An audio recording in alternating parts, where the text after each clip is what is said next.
Hello, everyone. Welcome to the Doomslug stage. We are ready to get started for the first session of the day. For the first session, we have Vanquishing Smart Contract Bugs with Vanguard, and we have a speaker, Benjamin, to the stage. Please welcome Benjamin.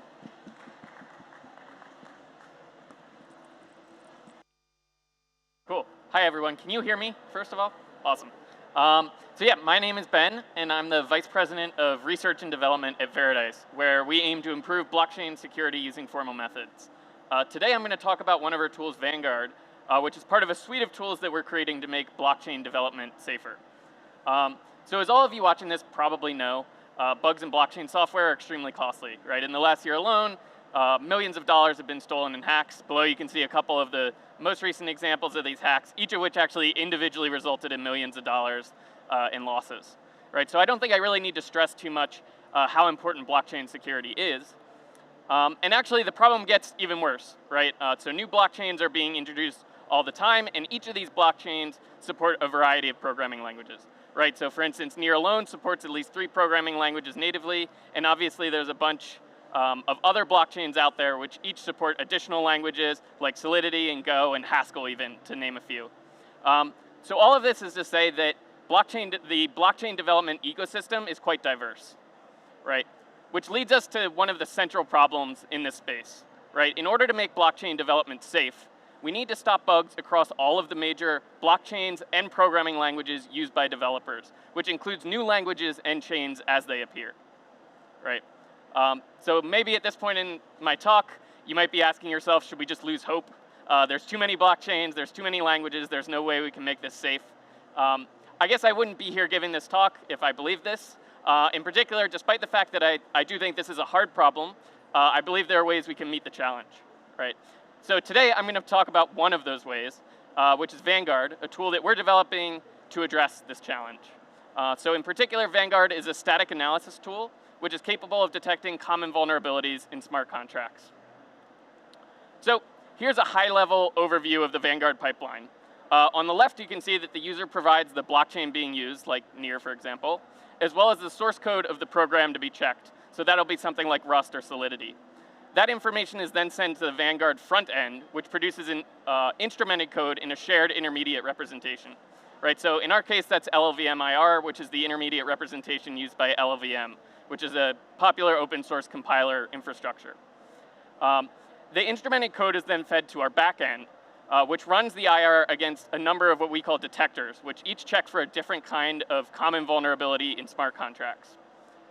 To reduce the overhead of adding new detectors, Vanguard provides access to common static analysis techniques from the research community, including things like abstract interpretation and taint analysis. Currently, Vanguard supports a number of detectors, including a reentrancy detector, a flash loan detector, and many others. And finally, once all of the detectors are run in Vanguard, a report is produced which describes the vulnerabilities discovered in the code and the layer location. So overall, to kind of the high-level picture to keep in mind, Vanguard takes in the code, it runs a bunch of detectors, and it produces a report of the issues that it found, right? So now that hopefully we have like a very high-level understanding of what Vanguard is supposed to do, let me describe where I'm going to go with the rest of the talk. So first, I'm going to introduce a near smart contract that we're going to look at as an example. Then I'm going to actually run Vanguard live on that contract and show you what the output looks like. And then finally, I'll talk about some of the other things we're doing at Paradise to go beyond just static analysis in Vanguard. So with that, let's first explain the example we're going to be looking at. So today we're going to be looking at a raffle contract written in Rust for Near. And it enables users to purchase lottery tickets in exchange for a chance at winning a prize, right? So it operates pretty much as you would expect a raffle to operate. On the right, you can see the code which actually initializes the contract. It's contained in this lib.rs file.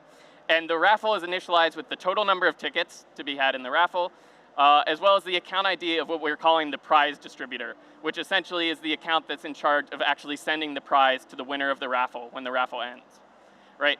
So to give an example of how it would work, on the left I pictured our 3 resident gamblers, who are Charlie, Lucy, and Snoopy. And in this case, each of them buy a single raffle ticket, right? And they pay for it in Near, which you can actually see on the right is calculated by calling this self.ticketPrice function in the buy tickets function.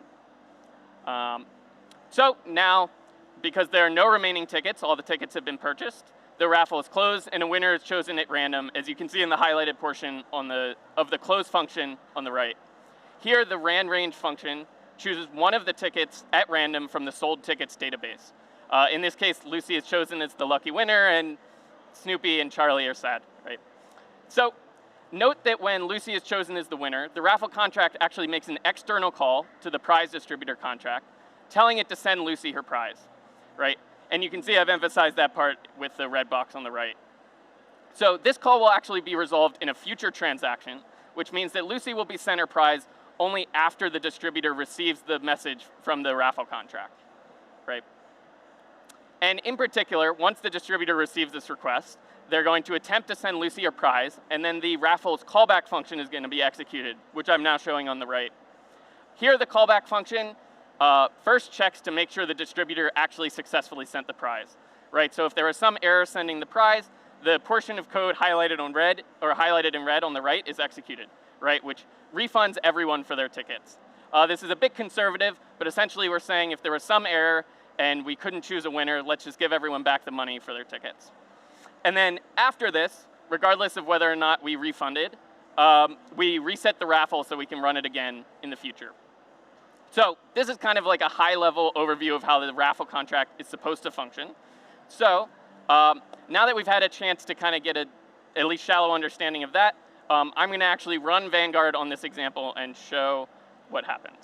So hope this works. Let's run over here. So to run Vanguard, we're just going to run this script. It's going to build the contracts very quickly, and then we can see that the output here, Vanguard raises 3 different warnings, right? And we're going to focus on the first warning here, which tells us that this callback function that we've been looking at, called claim price callback, has public visibility. Okay, so let's actually look at the code to see why this is a potential issue. So here's our claim price callback function. This is the same function we were looking at in the slides. And we were warned that it's public, right? And indeed, it is public, which means any user can execute this code. It actually looks like our developer knew what they were doing, right? They used this hashtag private annotation that they're supposed to, which would make this ostensibly a private function. However, they made one mistake, which is that they included it in a comment by accident. So actually, this is going to be completely ignored, which means anyone can execute the callback function, right? That's pretty dangerous because it means anyone at any time they want can reset the raffle, and they can also refund everyone, right? So probably not what you want, certainly if you're the raffle owner. So luckily here, the fix is actually quite simple. We're just going to remove the comment, and let's rerun Vanguard. And so it's going to recompile the contracts, and we'll see that we're down to only 2 warnings, and that warning has disappeared.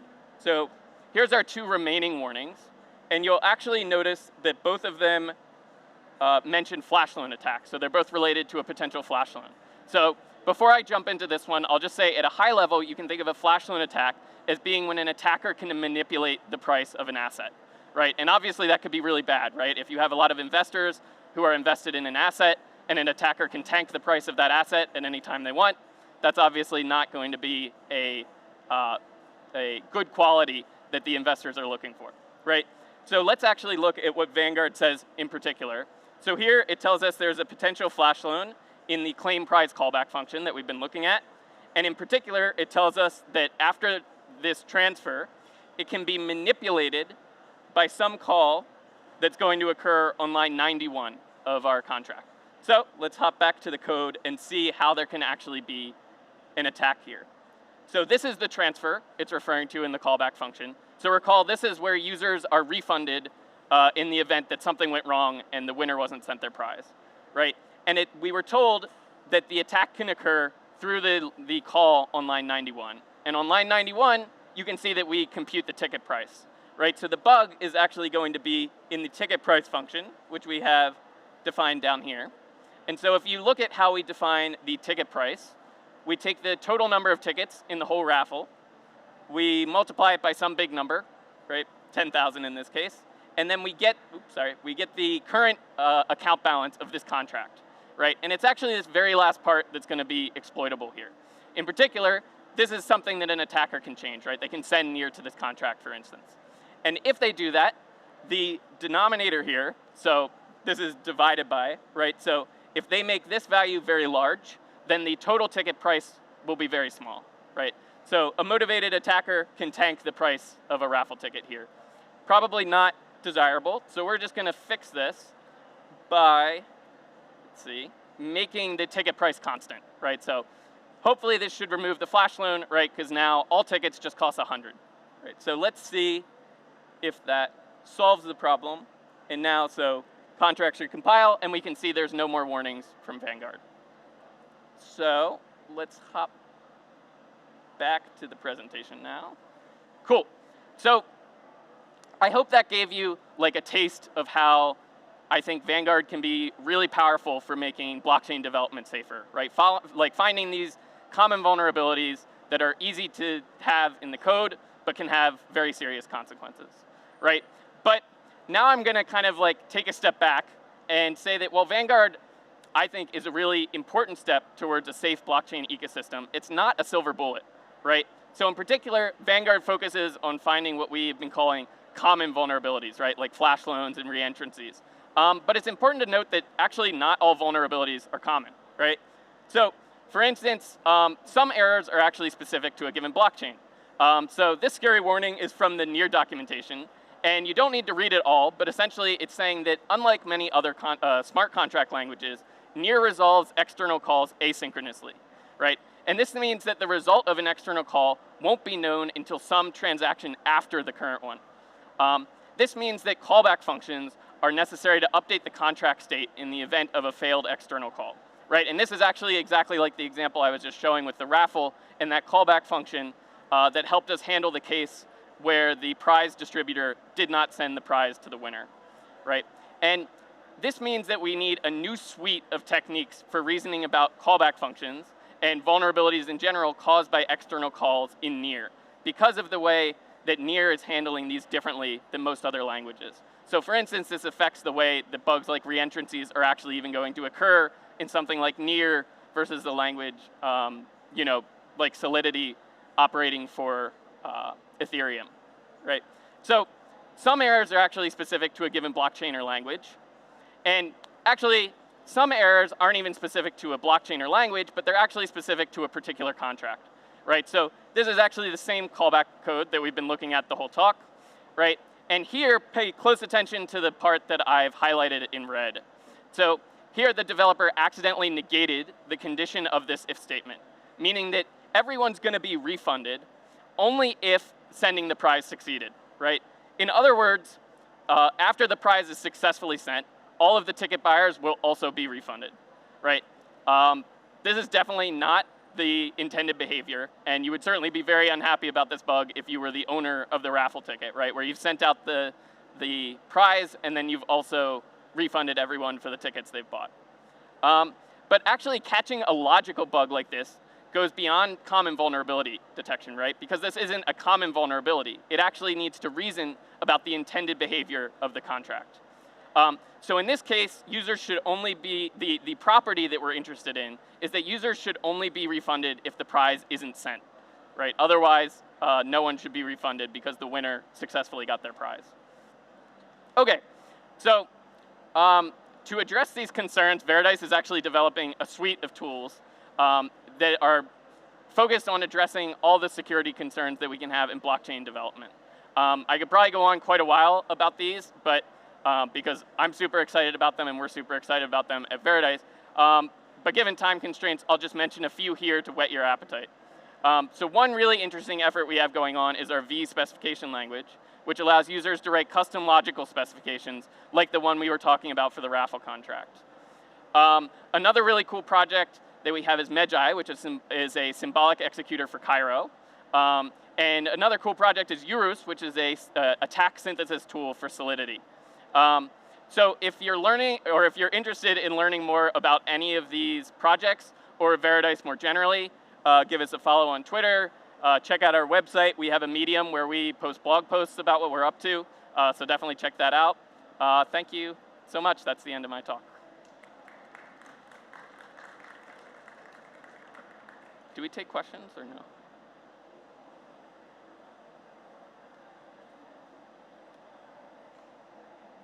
Unless you wanted to take a quick question. I'm happy to take a question if there are any questions. Are there any questions maybe for Benjamin? If not, I guess your presentation was amazing then. Thank you, Yeah. everyone. Thank you, Benjamin. Yeah, thank you so much.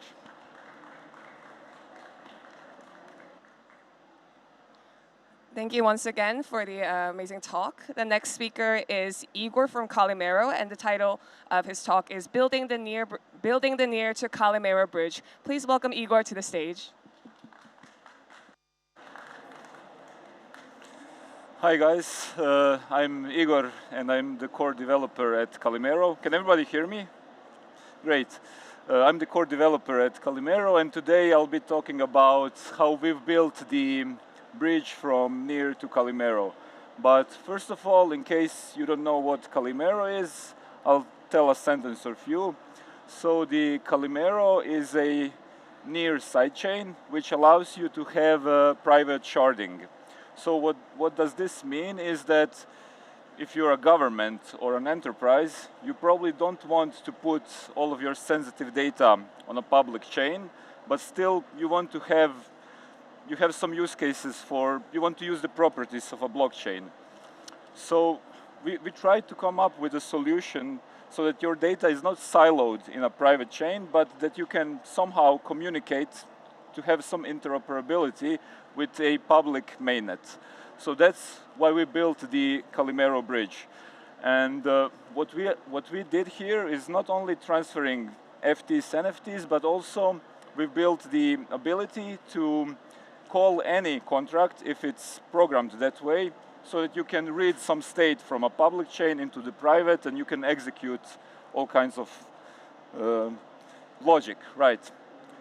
So what the Calimero bridge does, it allows you to bridge fungible tokens, non-fungible tokens, and you can do cross-shard contract calls between Near and the Calimero private shards.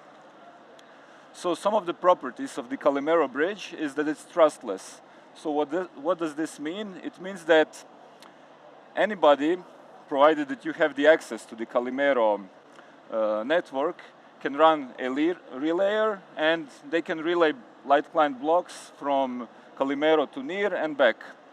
It's automated. What does this mean? It means that all the, as I like to call it, the magic, as there are many calls being executed around, it's all being done by the Calimero bridge service for you. It's very easy to use, since you only need to send one signed transaction with the intent what you want to do, transfer either from Calimero to Near or back. And it's fast. We are able to bridge assets and do cross-shard contract calls in 5 to 15 seconds, depending on your use case. So this will be a fairly technical presentation. So I assume that the audience knows some of these terms, but I can quickly tell a sentence or two what are these components. So relayer is the simplest component of them all for the bridge to work. So what a relayer does, it reads latest light client block on a source chain and sends it to the destination chain. So in order to have a bidirectional bridge, you need to run a relayer from Calimero to Near and from Near to Calimero. What a light client contract is, it's a contract that will verify whether a light client block is actually valid. And you can read about this on the Nomicon, like the Near blocks are valid if there's actually 6 rules. Probably the most important one is if at least 2/3 of the staked validators have signed the block. If the signatures are valid, then the added light client block to the contract is valid. And of course, we have the prover contract. When you provide with some proof data, which is essentially Merkle paths and the height for which you want to prove some transaction or receipt, the prover contract will tell you whether the transaction is valid or not. And for the bridge to work, we have 3 more contracts. We have the fungible token, non-fungible token connector, and the cross-shard calls connector contract. But the FT and NFT are pretty much similar. So the only difference with FT and NFT is actually in one method. In the FT transfer call. With NFTs, it's NFT transfer call, and you say which token ID you transfer, while in the FTs you specify the amount you're transferring. So this is the same, and I'll show you both connectors, all three of them. So first, let's see how to bridge some FTs or NFTs from NEAR to Calimero. So these are all the components that are needed to make the bridge work. So on the left side, let's see if the laser works. It doesn't, but okay. Yeah, it's not seen. On the left side, we have the Calimero shard, which is a private network. On the right side, we have the NEAR blockchain. So we have already deployed the light client contract on Calimero, the prover contract, and all three of the connector contracts. Also, we have the validators, the archival node, and the indexer, which are all needed for the network to work and to communicate with it. And we have the same thing on NEAR side as well. In the middle, we have the relayers, the bridge service, and the message queue. They're not on either chain. Their services ran separately, independently of the blockchain. So the first use case is that the user or a DApp wants to transfer some fungible tokens from NEAR to Calimero. So what happens is that the user will sign a transaction where they say, I want to transfer some USNs. On testnet, it's called USDN for some reason. I guess the USN was taken, that account ID. So the user will call FT transfer call on the USDN fungible token with the arguments that the receiver ID is the fungible token contract on NEAR. And he specifies what's the amount of fungible tokens that the user wants to transfer. So what will happen next is that the callback FT on transfer will be triggered on the connector contract on NEAR, and it will emit a Calimero event that we call Calimero event lock, which says this FT USDN.testnet from Iggy.testnet account ID. That account wanted to send 400 USDNs. So what will happen next is that the events indexer will pick up this event, propagate it to the message queue, and message queue will immediately send this event to the NEAR to Calimero relayer. So, oh, is this clicker is not working anymore. Oh, okay. So the relayer, what it does next, it'll go and fetch the light client block from the archival node on NEAR.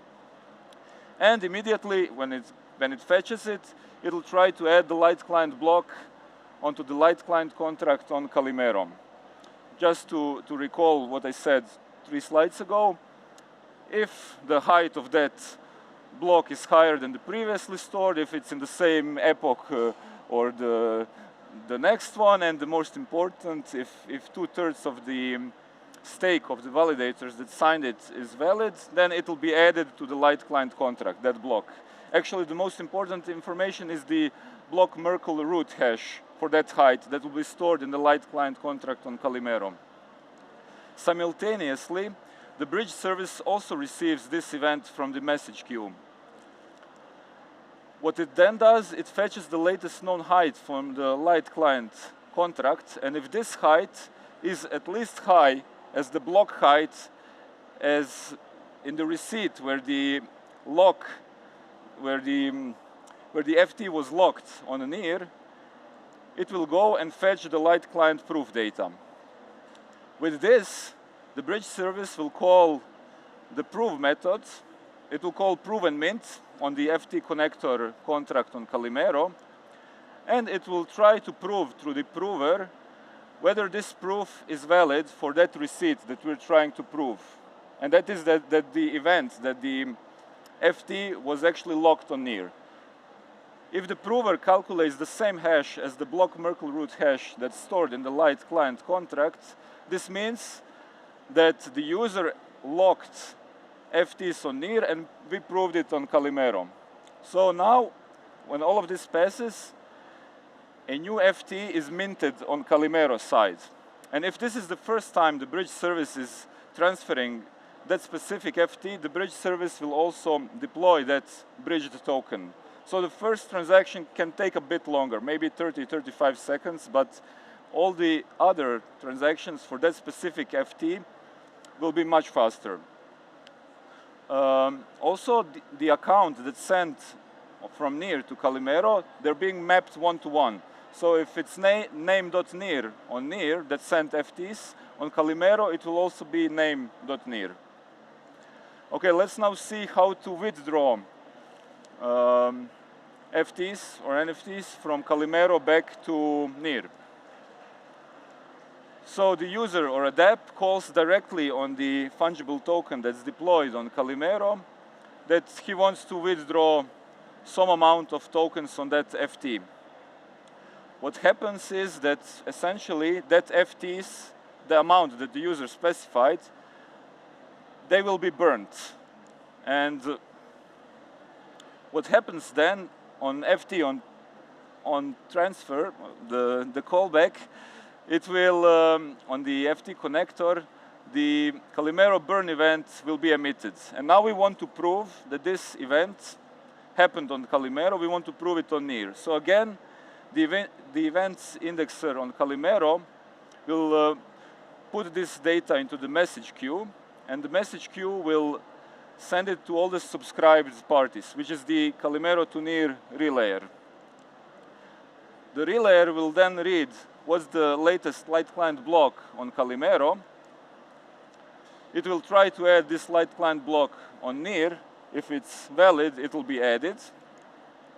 Simultaneously, the bridge service also receives this event, fetches the latest known height. If this height is higher than the height where the FTs were burnt on Calimero, it will go and fetch the light client proof data. It'll then go try to prove and unlock on NEAR. So now the FTs are burnt on Calimero. We just need to prove that this actually happened. So to the original user on NEAR side, the FTs can be unlocked. So we try to prove, call the prover. If we calculate the same hash, it's proven, and the FT is unlocked on NEAR side. So we've successfully withdrawn the FTs back from Calimero to NEAR.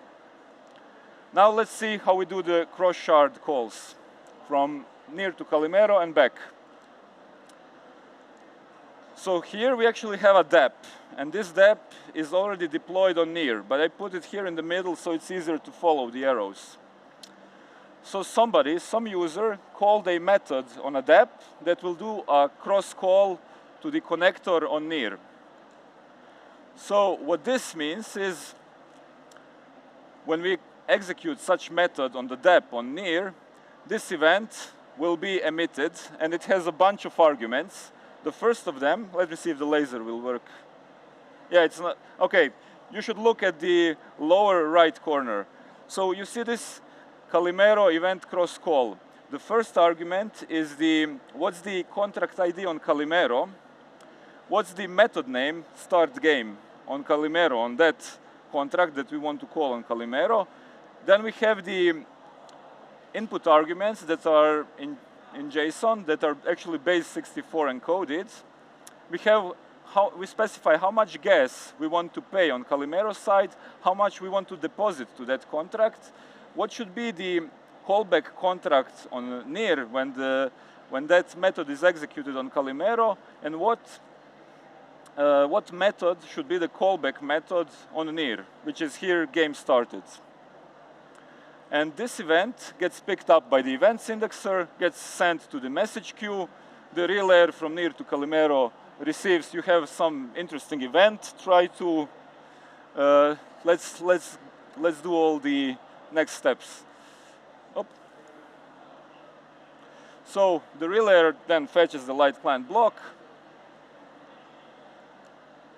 It adds the light client, it adds the light client block to the light client contract on Calimero. Bridge service simultaneously receives this event as well. It fetches the latest known height from the Calimero light client contract. And if this height is higher than the height where we executed, where we started the cross call on NEAR, we can try and go and prove it. So we'll fetch the light client proof data from the archival node on NEAR. We call prove on the cross-shard connector on Calimero. If it's proven, we'll execute that method on the depth on the contract on Calimero. The connector, after it's executed, will emit this Calimero event cross-response event, which is seen in the lower left corner, with the arguments what's the depth that should be called back on NEAR, what's the callback method, and what was the execution result of that method that was called on Calimero. And of course, if that method fails, you'll also get that it failed back. As an execution result, you'll get it in your callback method. And now we need to prove this event, that it happened actually on Calimero, we need to prove it on NEAR. So we just need to flip everything. I didn't draw this to not prolong it. So we have some time for Q&A. So this is how we do the cross-shard calls. If you have any questions, we have a few minutes left. Yeah, go ahead. 1, 2, 3. Hello. Why have you divided relayer and bridge service? Why is it not the same part? Yeah, it could have been the same, but you can have redundancy. You can run multiple relayers. Maybe some relayer is down. Yeah. That. Okay. Yep.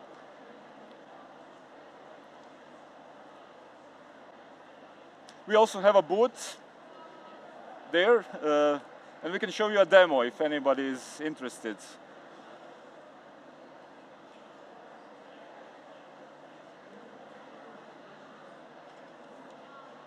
Okay, if that's it, thank you and see you at the booth. Thank you.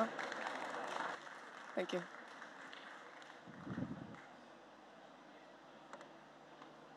Thank you once again, Igor, for the lucid presentation on Calimero. Next on stage, we have Vitalii from HAPI, and his talk is entitled Scamfari Guide, HAPI on Tracking Hackers. Please welcome Vitalii to the stage.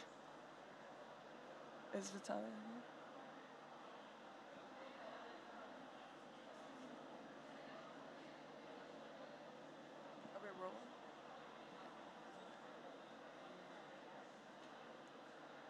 I will try that again. Please welcome Vitalii to the stage.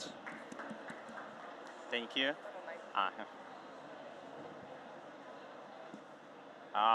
Hello, everyone.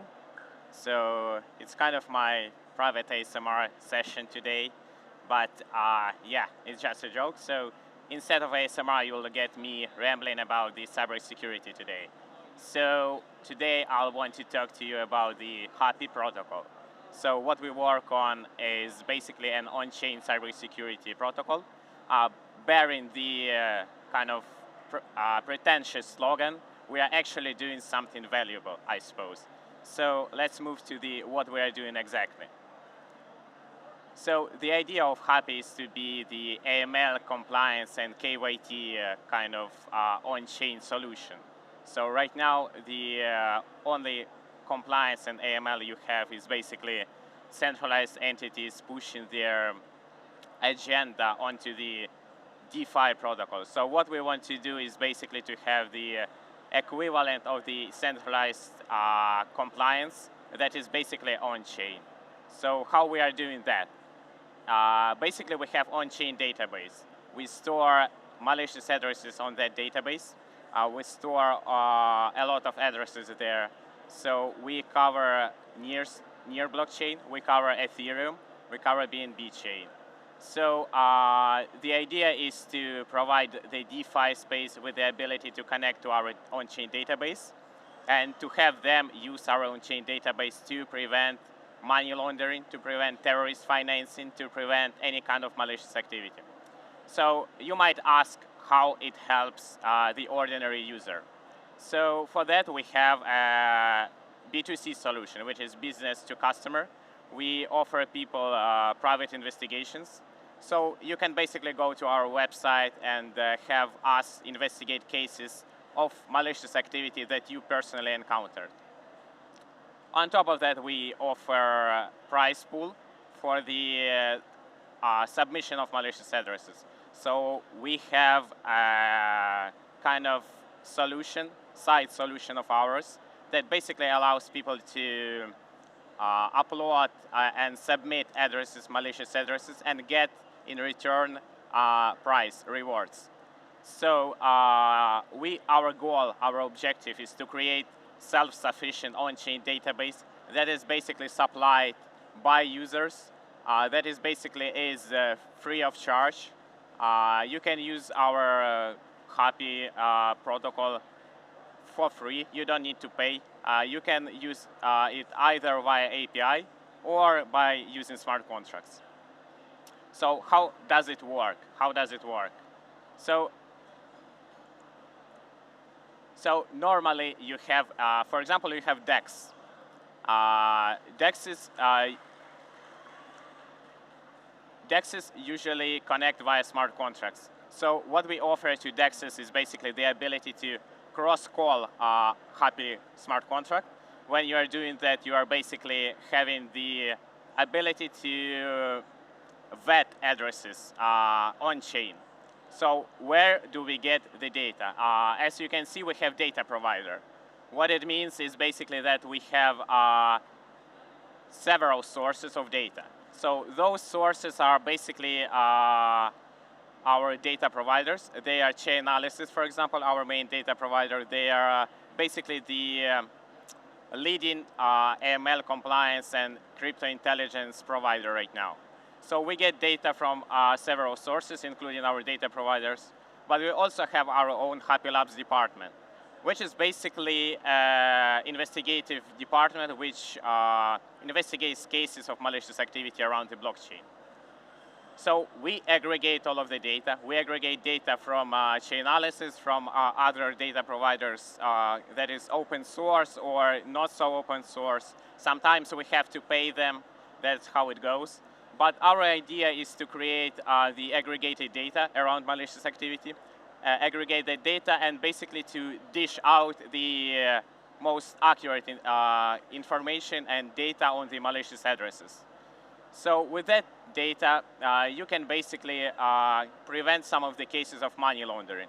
How we do that? So in order to prevent money laundering in terms of CEXs, centralized exchanges, you basically need to connect to them directly. So for that reason, we are partnered with several of them. Not all of them, unfortunately. But we have already partnered with KuCoin, Ascendex, Bitmart. We work closely with them.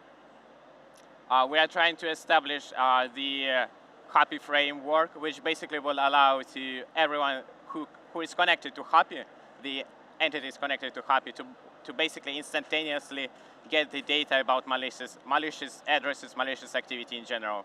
So they will get that data instantaneously. They will be notified about any malicious activity.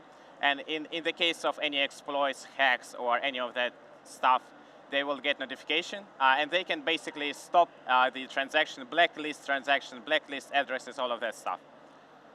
So, however, our main objective is to guard DeFi. Our main goal is to guard DeFi. And we are trying to do that by keeping the decentralized ideals intact. So we are not trying to breach the blockchain ideals, any of that sort.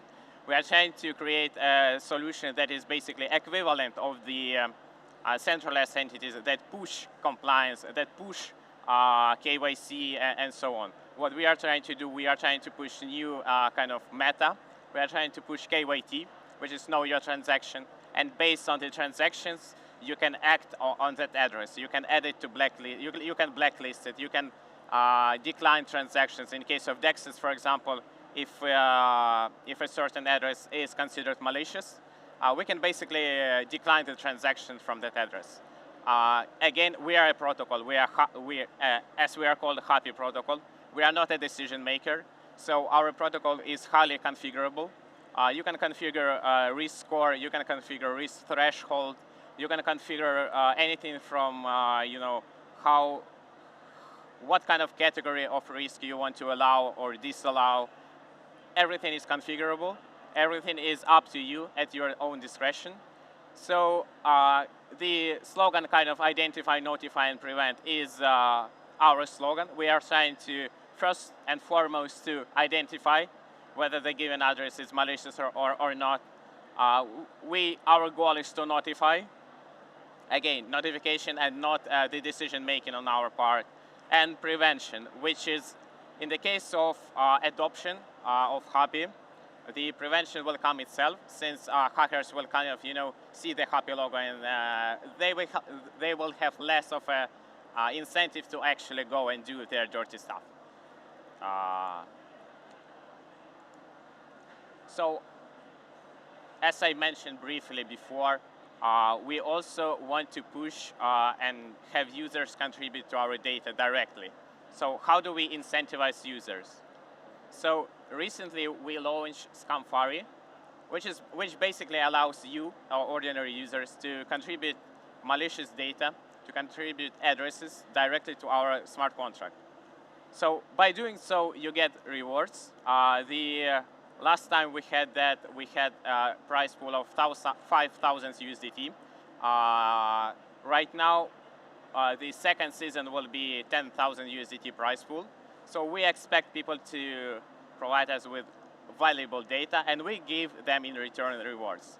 So last time we had Scamfari, season 1, we had around 20,000 addresses submitted.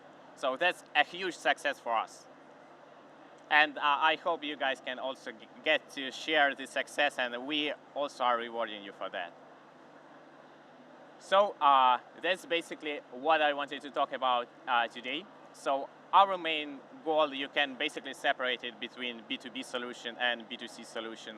Our main objective is, of course, to guard DeFi from the potential malicious acts that can happen in the DeFi. And I hope that user engagement can be a lot more active in this regard in the cybersecurity space in general, because right now we are kind of resorting to centralized entities pushing their agenda in terms of compliance. But I think in DeFi we can make our own mind on how we want to structure our security, how we want to structure our cybersecurity, and so on. On top of that, right now in DeFi, we have only one layer of security, basically. It is smart contract audits. What to do after that if a hack or exploit happens, and as we all know, the smart contract audits are in no way the 100% proof that it won't happen. So what do you do next, for example, when it happens? This is why HAPI basically exists, to help the post-factum of the case of exploit. So we are trying to help DeFi protocols, again, for free. We are not charging anything. You might ask how we make our revenue. That is a question. We make our revenue based on the private investigations, as I briefly mentioned before. So we basically tackle private investigations from users also. From businesses, we work again with Ascendex, KuCoin, Bitmart. We help them to trace, identify, and track the activity within the blockchain. We also get a lot of cases of malicious activity from our partners like Chainalysis. They provide us cases that we jointly work on.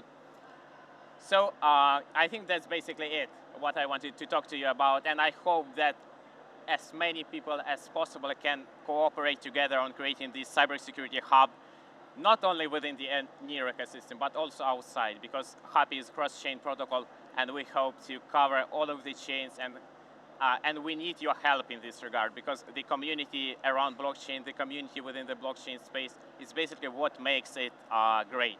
So thank you. Any questions you have, please, yeah.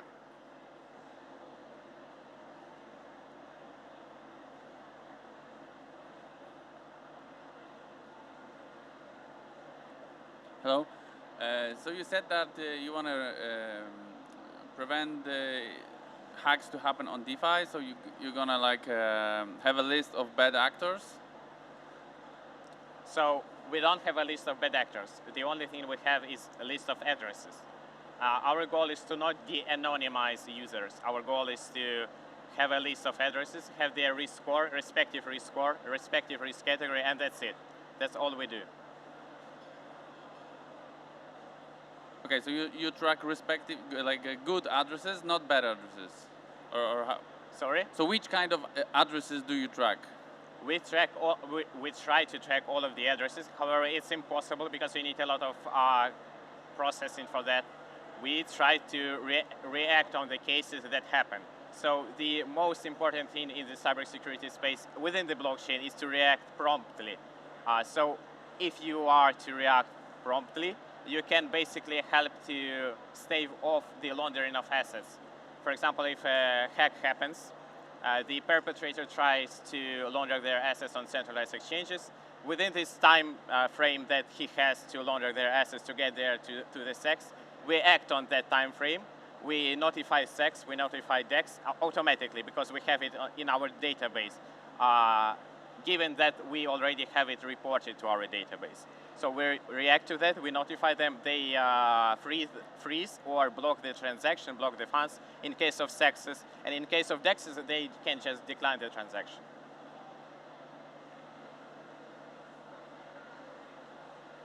If there aren't any more questions, please thank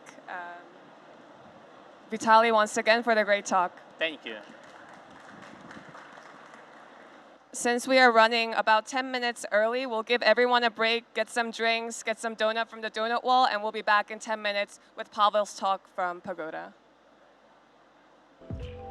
Hello, we are ready to get started again for the Doomslug stage sessions. We are back with the Near Data Stack Easier and Faster with Pagoda. And as our speaker, we have Pavel from Pagoda. Please welcome Pavel to the stage. Hi, everyone. You hear me okay? Oh, there's a bit of echo. Awesome. How's everybody doing? It's the last day of the conference. Tired, excited, learning a lot? I'm definitely learning a lot. I need to learn how to use this clicker now. Today we wanted to present to you some data stack achievements that we made with the team. I wanted to first present Tiffany. She couldn't make it today for the conference, but she joined NEAR 2 years ago, and most of this work, she contributed to most of this work. She now is based in the US, and I hope you can chat with her in Twitter and other platforms, leave feedback on our Pagoda platform as well. She reads it. But I'm Pavel. I joined Pagoda this year. I'm excited about data. I've spent 15 years in the industry working on different data products. I'm a blockchain user since 2017, and this year I decided to make it my career. And I live in Vancouver, Canada. So if you're ever in Vancouver, want to chat about crypto and NEAR, make sure to message me. What is Pagoda? So Pagoda is the easiest Web3 startup platform to build your dApps on NEAR. You may have used many of our open source tools already. You may know about them already. They power our dApps over there. We're the largest contributor to the NEAR protocol as well. And now we're adding even more tools to make it easier for you to build dApps on NEAR. And some of these tools I want to talk about today. So what's data stack? We set ourselves on the mission to make it easier and faster for you to unlock, to build the dApps, to unlock the full power of data, and to accelerate your build, essentially, to get to market much faster, to understand your smart contracts better, and to empower your growth. So as a builder, you want a better user experience, right, for your dApps. And obviously, you spend a lot of time building indexers and getting data from the blockchain. So we want to make it easier and faster. You want to understand what's going on with your smart contracts faster, and you also build indexers to do that. So we're going to just give you some tools for that. And once you get to the growth stage, your product owners want to see the insights to the usage of the app, the adoption. So we give you these insights out of the box as well. Let's talk a little bit more about that, actually beyond indexers. Anybody used indexer framework before? Anybody knows what it is? No, great. Okay, so I need to introduce indexer framework. Basically, if you want to quickly query historical data from the blockchain, you need something called indexer. And for many, I would say more than a year, maybe more than 2 years, we're offering something called indexer framework. You can spin off your own Near node, and you can run it in with a flag to index blockchain, and you can run some custom Rust code to aggregate the data and put it in some database, and then build an API and serve it to your users. And many of our dApps on Near are actually using just that. But as I mentioned, you actually need to maintain a node, which means you need to have a developer, and you also need to have a Rust developer, and you need to scale it, and you need to make sure it always works. Otherwise, your users won't see the updated data, right? So a few months ago, we introduced something called Near Lake. Anybody heard of Near Lake? Awesome. OK. Well, that's great. You heard about Near Lake, but you didn't hear about Indexer. That's awesome. But the good thing about Near Lake is that you can build your indexer without running a node. You don't have a node anymore, and you don't have to maintain this node in the cloud, and you don't need to know Rust. We essentially stream JSON files from the cloud right to your server with a very small delay. This reduces your monthly cost by up to 25 times. You can get started much faster. It's very low maintenance. You can use JavaScript, Python, and Rust out of the box. We have SDKs. And actually, you can use any language you want. You can write your own SDK very easily. It's a very small piece of code. And we stream data right from AWS. But if you don't like AWS, you can run your own Near Lake indexer and run your own AWS S3 compatible storage in the cloud. So how do you get started? You log into Pagoda, and you navigate to Indexers tab on the left bottom, and you go through the tutorials there. It literally takes you, well, 6 minutes is probably exaggeration. It takes you less than 6 minutes to start streaming blocks from the blockchain with JavaScript. You spend more time setting up TypeScript project than setting up Near Lake. And there is a great tutorial on the NFT indexer over there with TypeScript, so you can just start indexing NFTs right away with that example. And if you find yourself indexing fungible tokens, non-fungible tokens, balances of different accounts, and you want to show it to your users, if you find yourself building indexers for that, you don't have to do it anymore. At this conference, we announced Enhanced API. It's available in Pagoda. You grab your API key, and you just start using it right away. We indexed over 1,000 fungible tokens, and we're indexing them as they appear. So every time somebody creates a new token, it immediately, and if it follows the standard, it immediately appears in the Enhanced API. So you can just hook it up to your front end and see it right there. You can see the balance history. You can see the metadata of all the tokens, the icon, and everything. There are interactive documents on Pagoda. You can just log into console.pagoda.co, get your own API key for the Enhanced API, navigate to documentation that you see on the screen here, and just try it out. And you can see the curl requests over there. You can integrate it directly to your front end. And then if you find yourself writing indexers to alert yourself or your product managers about something, or just to integrate to Web 2 world with HTTP requests or some other way, you also don't have to do it anymore, because we have introduced alerts. You log into Pagoda, you go to alerts section. In the alerts section, you can create, you can input the smart contract name, and it doesn't have to be a specific smart contract. It supports factory pattern as well. And then what we will do is in the background, we will start listening to everything that happens with that smart contract. Essentially, we spin off our own listener, our own indexer, and then we execute a rule that you specify. And the rules are successful actions, failed actions, events, and other important things.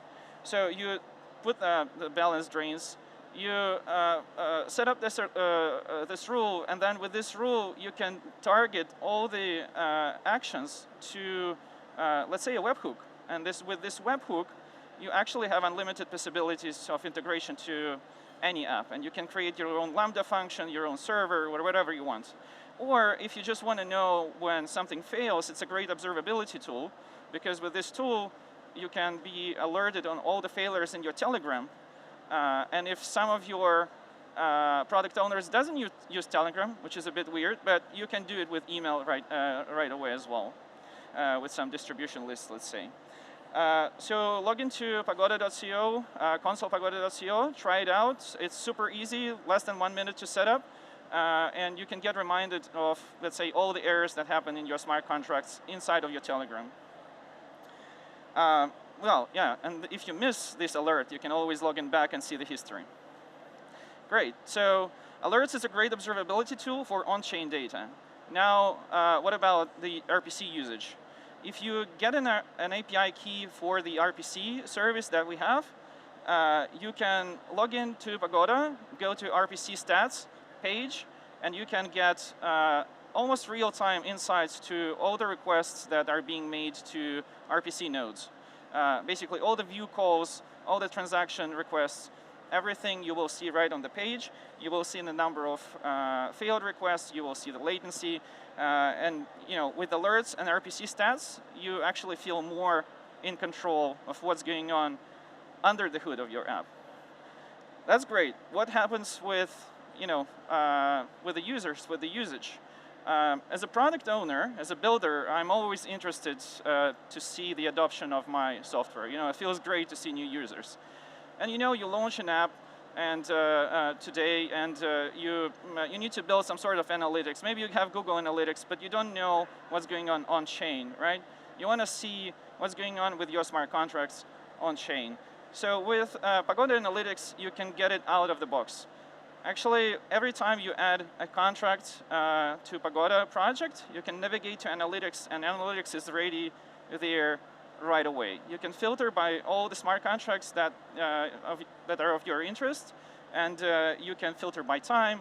You can see 21 important metrics there, basically daily, weekly, monthly active users, transactions and volumes transacted, gas spend, balances, basically all the important things about your smart contracts. So what did I show you today? I spoke about NearLake. Now you can build your own custom indexers 25 times cheaper and much faster, and not only in Rust. I showed you Enhanced API, where, with which you don't have to build indexers for tokens and NFTs. With alerts and RPC stats, you get fantastic observability tools and integrations with alerts. And with analytics, you get great overview of what users are doing, so you can grow your apps faster. Let me talk very quickly about what's next and what is our vision here. We spoke about a lot of our open source tools. Many of these tools are actually, these features are powered by open source tools, and we see hundreds of projects using them today to deliver all the dApps that we all are using, that everybody's talking about on this conference. But we want to bring it forward. It still takes time for builders to show aggregated and historical data on the UIs. So on the left, you see that you need to have an RPC node or a lake indexer. You need to use some public cloud. You need to use some database, probably an SQL database. You need to use all these tools together, build a custom API, host it in the cloud, scale it. If it doesn't work, react to the errors.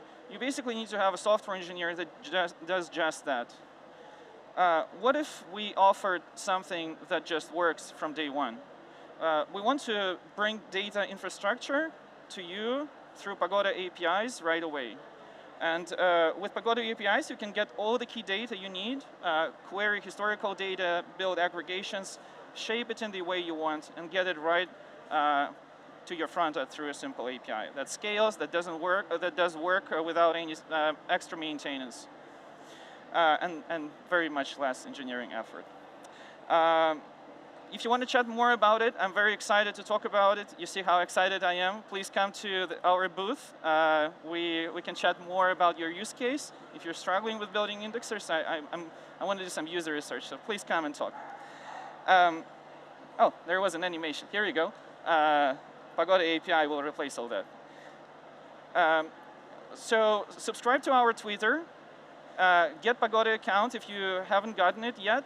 Try out all these features. I'm excited to see what you build with them. So how I will know. When you log in, there is a small button on the bottom right, the feedback. don't only leave feedback, but leave some information about your project, so we know what they're rebuilding with that, because we really want to see how it helps and where we can make it better. We're really looking forward for that. And of course, come to our booth. As I said, we will be there if you want to have a walkthrough, a demo of these features, or if we can even set it up for you over there. So we're looking forward to seeing you there.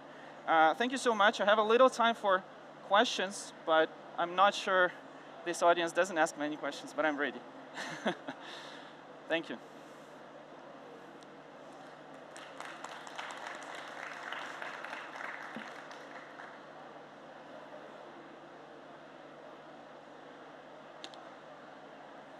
All right. So see you at the booth.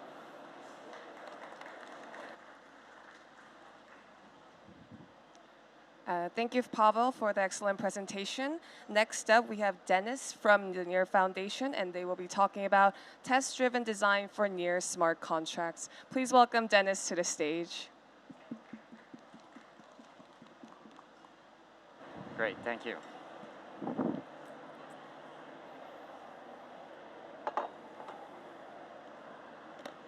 Hello, test. Yeah, just going to set myself up here for a moment. I will be screen sharing, so.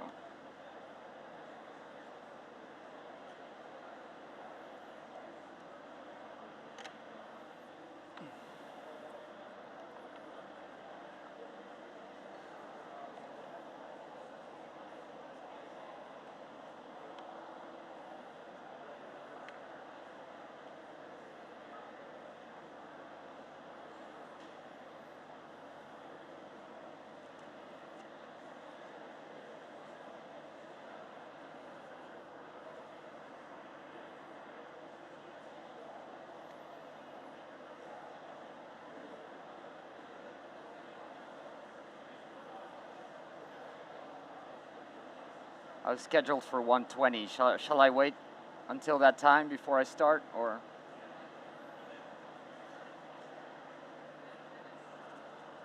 I'll go? Yeah? All right. Well, welcome everybody to this short presentation on TDD of NEAR smart contracts. Before I kick off, I want to do a quick show of hands who here already implements TDD in their dApps or applications. Okay, oh wow, this is great. This is great. Okay, so I got a treat for all of you. So let's go. Yeah, I'm Dennis. Oh yeah, that's Keepalm on my face right there. This is Benji's laptop, colleague of mine, and Keepalm is his project's mascot. Yeah, by the looks of it, he hijacked my presentation, and I think there's like a Finding Waldo of this logo everywhere. But yeah, I started my career in data and analytics, making dashboards for corporations, and then I went into fintech API development. And January this year, I came across NEAR, and yeah, got to know a little bit more about it, and quickly fell in love with it. And then I wanted to choose a starting date, and I chose, well, appropriately February 14th to start at NEAR. And ever since then, it's been a very passionate romance. Yeah, who are we here at Pagoda? Well, if you guys haven't heard the previous chat, we make SDKs, we make the docs for NEAR, we're the main contributors to the core protocol. Yeah, you name it, CLI tools, these kinds of things to make yeah, the life easier for developers on Web3 and NEAR protocol. So yeah, let's get to the juice. So what is TDD? Our contents will be, yeah, we'll go by the definition, run through the costs and benefits. I'll be asking some questions, see if some people have some input there. And then I'll get coding. So I'll show you guys how it really looks like. Yeah, so what are the costs and benefits of TDD? Yeah, I'll start by the costs. Nothing comes for free, so yeah, it's going to take you some time to learn it, whatever framework you're doing. If you want to automate that, that's also going to take you time to learn and get used to. Yeah, the CI/CD overhead as well, you're going to have to implement that too. It's all a little bit of extra time at the start until you really get used to how to do it, and it's a mind shift, it really. Yeah, UX may fall behind the scenes if you're focused too much on learning. I expect if you haven't done this so far, that at the beginning, you'll probably be so focused on testing that you'll let some things go, perhaps. So yeah, that will take just more time, and as such requires a coding strategy. It's a different way of approaching your application development. First thinking about how you're going to test it, and then yeah, building that out. And the pros, things I love about it is you get to automate your QA. So forget about you booting up stuff and testing it yourself, doing repetitive tasks. No, please. A developer should automate everything. I believe you should focus on design and not doing repetitive tasks on a computer. That's a waste of your time, and that's what machines are for. Yeah, it's less iterations. It makes your code intentional. It really makes you think about, okay, how exactly is this going to be? Is this going to work? And you set it in stone, or even better, in code. Makes your code less error-prone. As such, creates a standard for the repo. Yeah, you might not feel it if you're just doing it yourself, but if you're working in a team, or you want to welcome new people that have never seen your project, your tests are your docs. Devs read your tests first, and if you wrote them well, they know exactly what it's about. So great, that's the first thing I look for if I go in a new repo. Where are the tests? I read them. Oh no, I know how it works now. It's developer magic. Yeah, as I said, easier for newcomers. But I'm wondering, these are the things I could think of when I was making these slides. Does anybody have any other ideas for pros or cons? No? Maybe? No, I couldn't think of anything else myself either. I mean, I'm in a Reddit group and in this Reddit page, and often I see memes about how painful TDD is, but of course it's a funny thing, but at the start it is funny, but once you do it, it's like being a Dev 2.0, it really is. It's like Super Saiyan version of yourself. Okay, I think I skipped the definition, yeah. Oh yeah, so what is it? Yeah, sorry about this, I think I clicked too quick. But yeah, for those that don't know it, it's, as I said before shortly, it's a way of thinking. I think, in my experience, first comes the mind, then comes the code. If you wrap your head around something, then writing the code for it just takes a few minutes. You don't even feel that time. At least for what cost me a lot of time is thinking what exactly it's supposed to do and how exactly it's supposed to do that. Yeah, the rest we've covered, I think, in the last few points. Oh yeah, the definition by the book is that you're supposed to first write the tests and then write your app. That's a little bit contradictory because you start thinking about the functionality and then how you're going to test it, and then you keep in the test. It's like ABBA instead of ABAB. So that's a little bit counterintuitive, but I'll do it in a moment. That's not how I do it myself. When I start thinking about an app, I usually think about the functionality. I comment all my tests, and before I run my app, I write my test code and then I run the app. So, but that's not really how it's supposed to go, and we'll do it how it's supposed to go in a moment. Yeah, no manual QA, so we're not going to do that. So let's get going. So what I'm going to do here is I'm going to SSH into my machine that is compatible with all the dependencies. This has quite strict compatibility checks. And we are going to go to my coding folder, and we're going to use this nice Pagoda little CLI tool, create near app. And what it does is it's like a scaffolding solution. So it will set up the project structure for me. Let's call it my demo. Oh, my demo. Yes, do that. It will set up the project structure for me without me having to do that. So yeah, that's also nice, right? Yet again, less wasted time and more time for design. So in the meantime, what it's doing right now, it's grab a bunch of template folders and template files, and it's now gonna put all that in the folder my demo that I just named. And what else does it do? Oh yeah, it's gonna install all the dependencies already, so I don't have to do that in a moment as well. This is 2 gigabits per second, so this should be done quite quick. Yeah, there we go. Great. So let's go to VS Code and open my demo. No, not Postgres. Let's go.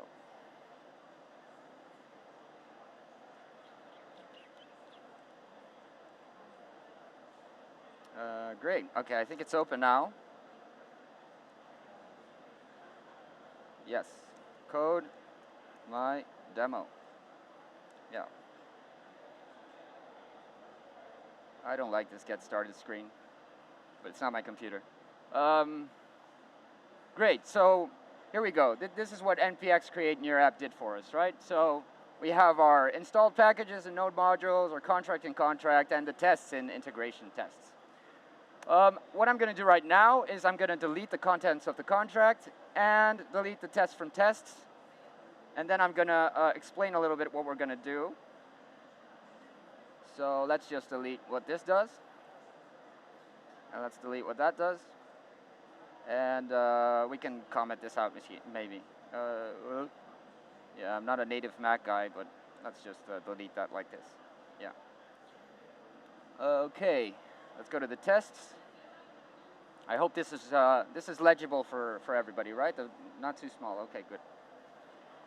OK, so I will delete the contents of both tests. And I will explain what this is doing. So before I go into the tests, and then we'll think about how to write this app. So our key dependency here is in JS. It's called near workspaces. And the key dependency of that is called near sandbox. And that's the one that has the strict environment dependencies. And that's why I SSH into this machine, because it does not accept M2s, it does not accept M1s, it does not accept Windows, but it does accept Linux or Ubuntu. So yeah, that's what we need. In this case, we're using Ava. That's a testing library in JS that runs all tests in async by default. That's very nice because our near workspaces library, what it does is it creates a local virtualized near blockchain on your machine. And then, yeah, that takes a while to boot up, and it takes a while to run those tests too. So if you can run them in async, it, again, saves you time. So, and the interface is nice, and the colors are, and syntax highlighting looks cool too. Great. So what happens here is we initiate, well, the comments are very useful now. It initiates the sandbox server, so that localized environment. Then you get the root account, you create an account, and you deploy the WASM file of your smart contract. So the smart contract that lives up there in contracts and source is compiled into a WASM file, and that WASM file is deployed into your local virtualized near blockchain. So, and then you're all set up pretty much. What I want to do right now is, because I always like to do this, is I like to make a user account. So I love GitHub Copilot. It does all the work for me. But that's wrong. Wait. Create sub account. That's what I want. Otherwise, it creates another root account. Create sub. Oh, hold on.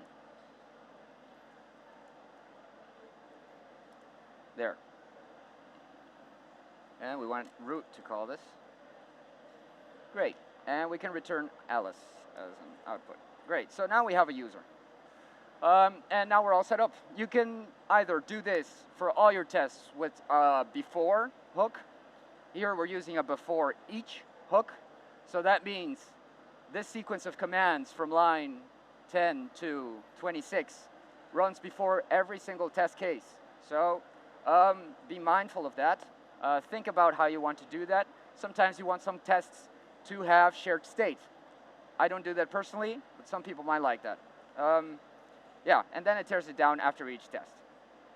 So now we get to the juice. What do we want to build? I was thinking we would build a guest book, like the one in the example, but everyone can write on it, and it fetches the messages for every account ID because it's indexed by account ID.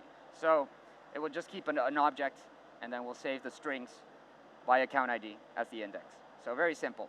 So I'm thinking it should definitely do that. And if there is no account ID, it should return some kind of message. So should return not found if account ID not found. And the second test is our HAPI path. So should save message and return by account ID. So let's see if GitHub Copilot is smart for this. Smart enough for this. Let's see, tab. It's doing magic. Let's see, does this make sense? We have Alice, we want that. Contract view, that makes sense. Yeah, and Alice hasn't written to it yet because we're using the before each, right? And we have nothing yet there with our current setup, no state, and then it should say not found. Great, so that makes sense. Should save the message. Very good, so let's look at this. We have, that's wrong. So Alice should call the contract. We set meet, yes, hello, I am Alice. And that's wrong. And this syntax, what it's actually doing, and it's wrong right now too, I'm gonna explain it in a second. Okay, so what that line is doing right now, it's performing, Alice is performing a call to that smart contract saying I want to call that function and these are my parameters. I'm not providing the gas or the storage parameters. You could also do that yourself optionally. But if I do this, it just, I think it provides some default ones, but not like max gas. Max gas is right now, I believe, 300 teragas. I think the default parameter is something like 30 teragas.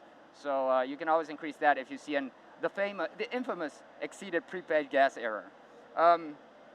So yeah, then we're going to query the contract. That's something the contract itself can do.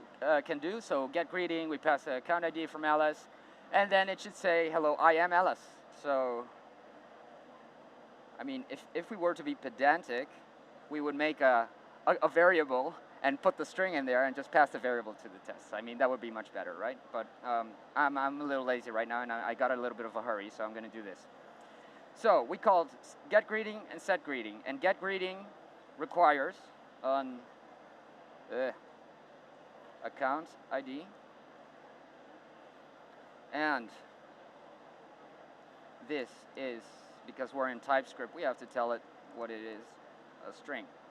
And we have our greetings. And no, I don't want to use, I just want to use the native types. Yeah, thank you. And set greeting is the same thing. Okay, very well. So let's see what this does. I love Copilot. That's great. That's really great. Okay, sure. Let's accept that. That's wrong. Let's do something. Predecessor account ID, and I believe this is a function. Looks right. Right? Yeah, I see some nods. Okay, so let's go for it. npm test. So what this is? Oh, I'm in the wrong file. cd my demo in the wrong folder. Yeah, now let's go. Great. So what's going on right now? It looks like it's doing a lot, but in essence, it does what I shortly explained previously. So it creates that WASM file, and that takes a long time with JS now. In Rust, that happens very quickly, but in JS, that takes a very long time. It does 5 different things. That's another chat for another time. Yeah, it will create that WASM file, and then it will deploy it on your local version of your Near blockchain, and then it will run your tests. So now we got to the test part. Now it's running Ava, and hopefully I did this right, and we get no failing tests. Yeah, it worked. So that's it. Yeah, thank you. Awesome. Yeah. So I think you can see this in GitHub. There's a workspace. There's the workspaces repo is there, of course. If you want to do some test logging, you could do. I think where is it?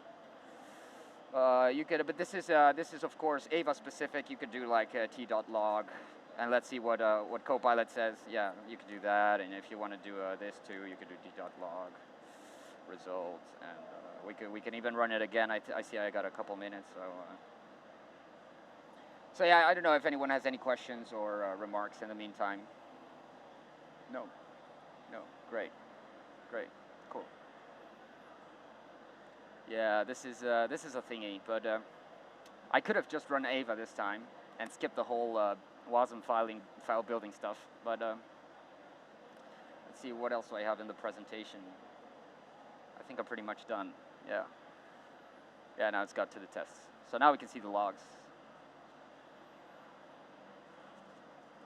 Here come the logs. No, it didn't log. I think it misses the verbose parameter, but that's an Ava thing. So if you run Ava with -- verbose, you'll get to see the logs, I think. Well, yeah, I got just 1 minute left, so I'll continue with the presentation now. Yeah, you can see more of these examples. We have like example dApps, very simple dApps like the guest book, like I think of fungible token one, an NFT one. You can see all those examples in this URL. Yeah, they all have tests too. That's actually I've done myself. So yeah, if you have improvements on that, I'd love to hear that as well. Yeah, so please check it out. And yeah, we're looking for people for some research. If you want to help out and maybe earn some NEAR, you can scan that. We're also looking for new devs.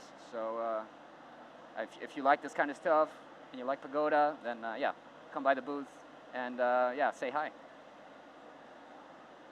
That's it. Any questions? Otherwise, I'll conclude. Question? Yeah, we got a question. Hey, Yeah. how do you compile JavaScript to WebAssembly? Oh, that's the question. Yeah. Sorry. I think they use QuickJS, and I think they send it to. No, I'd be guessing. It's too less concrete. I can come back to you on this. So if you come by the booth, we'll exchange contact info, and I'll give you a proper answer, because otherwise I'll say something crap right now. Anything else? Okay, great. That's it. Thank you, guys.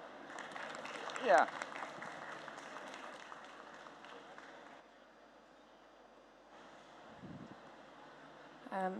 Thank you, everyone, for joining the Doomslug stage today. That was indeed our last session. Thank you to all our speakers and people in the audience. Please go out, enjoy drinks, food, and everything available at the last day of NEARCON. Thank you.